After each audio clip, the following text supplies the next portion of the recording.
Hello বন্ধুরা, wbporashona.com চ্যানেলে সবাইকে স্বাগত। আজ আমরা নবম শ্রেণীর ইতিহাসের ঊনবিংশ শতকের ইউরোপ, রাজতান্ত্রিক ও জাতীয়তাবাদী সংঘাত এই অধ্যায় থেকে একটা গুরুত্বপূর্ণ টপিক তোমাদের সাথে আলোচনা করব। টপিকটা হলো এমস টেলিগ্রাম। তবে আলোচনা শুরু করার আগে তোমাদের জানিয়ে রাখতে চাই, wbporashona.com বাংলার প্রথম ডিজিটাল প্রশ্ন উত্তর সহায়িকা। পাঠ্য বিষয়ের বিভিন্ন প্রশ্ন উত্তর যদি বিনামূল্যে পড়তে চাও তাহলে এখনই ভিজিট করো wbporashona.com-এ। লিংক ডেসক্রিপশন বক্সে দেওয়া আছে। আর তোমাদের মধ্যে যারা হোয়াটসঅ্যাপ ইউজ করো তারা প্লিজ আমাদের হোয়াটসঅ্যাপ চ্যানেলে জয়েন করতে পারো। এই ধরনের পড়াশোনা সংক্রান্ত বিভিন্ন কন্টেন্টের নোটিফিকেশন তোমরা নিয়মিত পেতে থাকবে। তাহলে শুরু করা যাক আজকের আলোচনা। Aims Telegram. প্রাশিয়ার প্রধানমন্ত্রী বিসমার্ক জার্মানির ঐক্য সাধনের জন্য তিনটে মুখ্য যুদ্ধ করেছিলেন, যাদের মধ্যে অন্যতম ছিল ফ্রান্স এবং প্রাশিয়ার যুদ্ধ।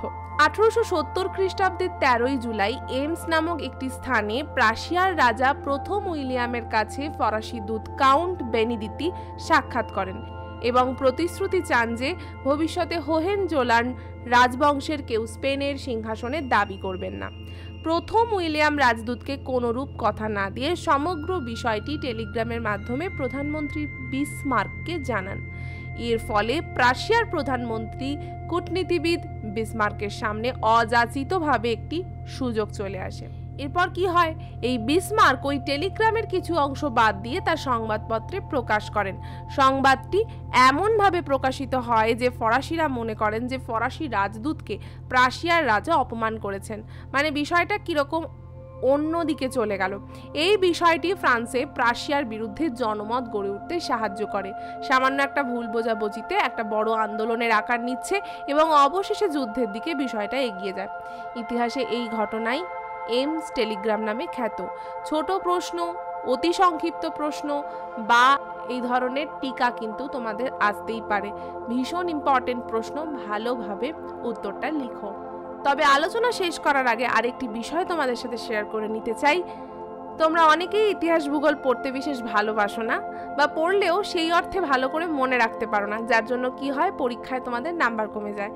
তাই তোমাদের জন্য wbporashona.com নিয়ে এসেছে এক নজরে ইতিহাস ভূগোল পড়া মনে রাখার সেরা উপায়, to the point ebook series. পাওয়া যাচ্ছে এখন ইতিহাস আর ভূগোলের ওপর।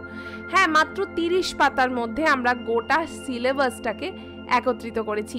এই ইবুকগুলিতে তোমরা কি পাবে? প্রতিটা অধ্যায়ের যত ইম্পর্টেন্ট পয়েন্টস আছে সেই সমস্ত পয়েন্টস আমরা একত্রিত করেছি। ফলে এই ধরনের পয়েন্টস যদি তোমরা একটু পড়ে নিতে পারো তাহলে তোমাদের ইতিহাস ভূগোলে ভালো নাম্বার পাওয়া হবে এখন ভীষণ সহজ। সরাসরি ইবুকটি পারচেস করতে পারো। তার জন্য আমাদের ডেসক্রিপশন বক্সে দেওয়া লিঙ্কে ক্লিক করে ভিজিট করো আমাদের পেমেন্ট পেজে, অথবা আরও কিছু তোমাদের যদি জানার থাকে তাহলে স্ক্রিনে আসা নাম্বারটাতে ডায়াল করতে পারো। আমি একবার রিপিট করছি, 9614581033 এই নাম্বারে ডায়াল করতে পারো। আজকের আলোচনা তো এখানেই শেষ। ঊনবিংশ শতকের ইউরোপ, রাজতান্ত্রিক ও জাতীয়তাবাদী সংঘাত সম্পর্কিত আরও প্রশ্ন উত্তর যদি পড়তে চাও তাহলে এখনই ভিজিট করো wbporashona.com-এ। আর যারা আমাদের ইউটিউব চ্যানেলটাকে এখনও সাবস্ক্রাইব করনি তারা প্লিজ সাবস্ক্রাইব করে দাও আর পাশে থাকা বেল বাটনটাও ক্লিক করে দিও।